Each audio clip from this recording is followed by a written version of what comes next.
Good morning. And if you're like most people, you don't give the sun a second thought most of the time.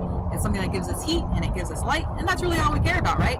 But today with the solar eclipse, it's the sun's turn to be a star. See what I did there? So we're going to talk all things solar eclipse, including what to expect in our area. So first things first, what is a solar eclipse? Well, imagine, if you will, the camera's the Earth and our radar there is the sun. And what happens is the moon moves between the Earth and the sun, temporarily covering up the sun.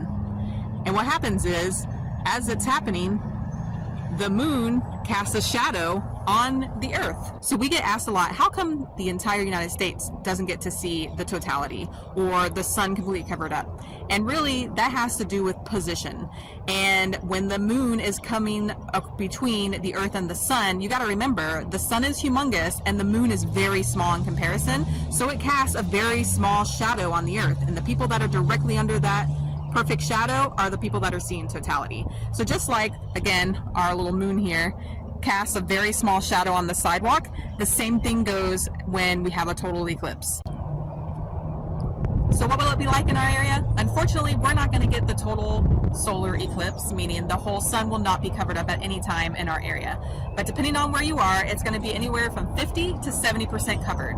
70% will be for those further north, 50 for those further south.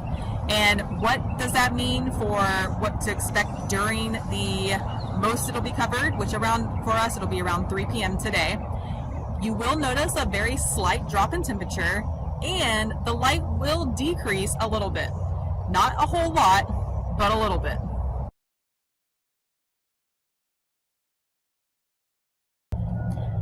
So luckily for us today, we will have some clouds in the area, but most of them will be high, so we'll still be able to see the eclipse. But remember, do not stare at the sun for any amount of time, even with sunglasses on. The only way you can look at the sun is if you have those special solar eclipse glasses that areas were selling.